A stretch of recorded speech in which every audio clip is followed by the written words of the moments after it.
मेरे प्रिय बच्चे, तुम जीत के इतने करीब आ गए हो कि अब तुम्हें बस एक कदम बढ़ाने की आवश्यकता है। लेकिन वो एक कदम तुम कब बढ़ाओगे, इसका विचार तुम्हें करना है।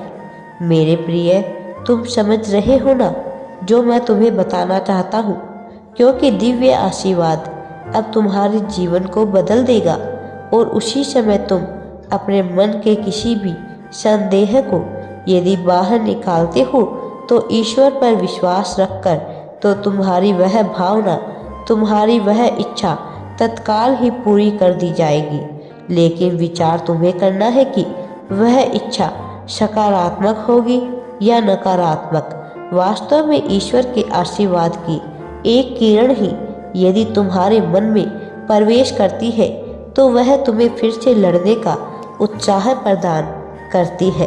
तुम जीत रहे होते हो, तुम्हारे भीतर यह विश्वास जाग जाता है और मैं तुम्हें कह रहा हूँ कि तुम तक एक किरण नहीं, पूरा का पूरा प्रकाश स्तंभ ही पहुँचेगा।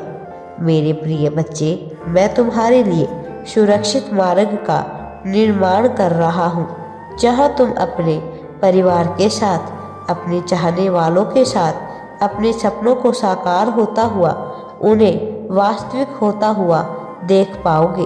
अब तुम अपने जीवन में अपने परिवारजनों के साथ खुशियों से भरा हुआ भविष्य प्राप्त करने वाले हो। यह भविष्य तुम्हें जीवन में बहुत आगे तक लेकर जाएगा। मैं जानता हूँ कि अब तक तुम्हारा सफ़र चुनौतियों से भरा रहा है, लेकिन इसके पीछे कोई साधारण कारण नहीं है।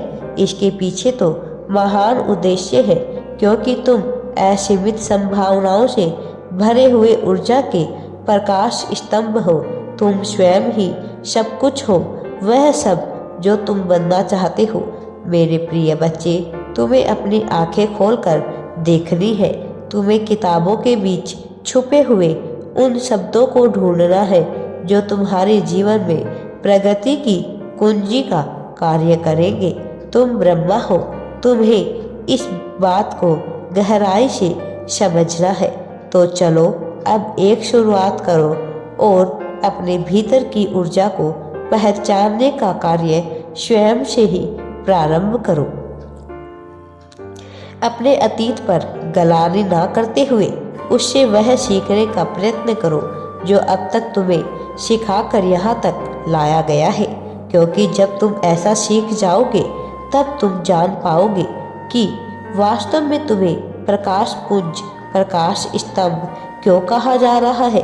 इसलिए नहीं कि तुम्हारे भीतर सारी गरिमा, सारी विद्युत विराजमान है, बल्कि इसीलिए कि तुम सूर्य की उस किरण की तरह बन जाओ जो अपने साथ साथ समस्त प्रजाजनों को, समस्त प्राणियों को, अजीवों, सजीवों, निर्जीव को भी प्रकाश प्रदान कर देता है। तुम ऊर्जा के साथ वह केंद्र बन जाओ कि अपने साथ साथ उन सभी लोगों को जो चाहे वृक्ष की श्रेणी में हो आते हो, चाहे सूक्ष्म जीव की श्रेणी में आते हो, उन्हें जीवन प्रदान करता है। तुम श्रोता बन जाओ, तुम सर्जनकर्ता बन जाओ, क्योंकि तुम ही जन करता हो। वास्तव में तुम्हारे भीतर बसा हुआ सत्व, रजस, तमस गुण तुम्हें वह सारी गुण विद्यता, सारे गुण प्रदान करता है जो इस संसार के श्रेष्ठ जीवों में होती है। तुम महान हो, तुम्हें अपनी महानता को पहचानना है, और यह कहने मात्र के लिए नहीं। यदि तुम अपने अतीत का आकलन करोगे, अपने जीवन को गहराई से देखोगे, तो तुम यह जान पाओगे कि तुम्हारे भीतर बसी करुणा केवल कुछ अवरोधों के कारण प्रकट नहीं हो पा रही है। अभावों के कारण तुम अपने जीवन को सही दिशा नहीं दे पा रहे हो। एक बार तुम्हारे जीवन को अभाव मुक्त कर दिया जाए, एक बार तुम्हारे जीवन में संपन्नता भर दी जाए, तो तुम यह देखोगे कि तुम न केवल अपने आनंद के लिए जी रहे हो, बल्कि उन सभी लोगों का उद्धार करने के लिए जी रहे हो जो तुम्हारे शरणागत होने वाले हैं। मेरे प्रिय बच्चे, तुम उस अग्रणी देवदूत की तरह कार्य करने वाले हो, उस अग्रदूत की तरह कार्य करने वाले हो जिसके पीछे पीछे एक पूरा का पूरा समुदाय चलता आया है। तुम उस पुष्प की भांति हो जो अपनी महक, अपने सुगंध को चारों ओर छोड़ ही देता है। मेरे प्रिय बच्चे, फिर चाहे कोई उसे ग्रहण करना चाहे या ना करना चाहे, फिर चाहे कोई तुम्हारी विद्वता का लाभ लेना चाहे या ना लेना चाहे, लेकिन तुम में बोलने की प्रतिभा बचपन से ही दी गई है। ऐसा नहीं है कि यह प्रतिभा तुम्हें जन्मजात मिली है तो तुमने इसका ऐसे ही उपयोग कर लिया। तुमने सदा ही इसको निखारा है, इसे अपना कौशल बनाया है, लेकिन तुम यह जान ही नहीं पाए कि तुम में यह गुण विद्यमान है। जब तुम्हारे ऊपर ऐसी परिस्थितियां पड़ती है तब तुम इसका प्रयोग करते हो और अवचेतन मन की सहायता से अनजाने में ही तुम इसका बेहतर उपयोग कर ले जाते हो। लेकिन मैं तुम्हें यह बताना चाहता हूँ कि तुम्हारे भीतर बोलने की कला विराजमान है, किंतु इसका प्रयोग तुम्हें वाद विवाद में करना है, वाद में करना है, प्रतिवाद में करना है या बहस में करना है। इसका चुनाव तो तुम्हें ही करना होगा, क्योंकि इस संसार में समस्त घटनाएं घटती ही है। यदि उसे तुम कोई भी नाम देना चाहते हो तो यह तुम्हारी स्वेच्छा है, किंतु जो यहाँ पर होना है वह तो घटित होकर ही रहेगा। तुम्हें विचार करना है कि तुम्हें किस दिशा की ओर जाना है, तुम्हें अपने जीवन को किस दिशा की ओर लेकर जाना है और किन मनुष्यों के साथ तुम्हें आगे बढ़ना है। यह चुनाव पूरी तरह से तुम्हारा ही होगा, क्योंकि तुम्हारे जीवन में दोनों ही प्रकार के मनुष्य भेजे जा रहे हैं।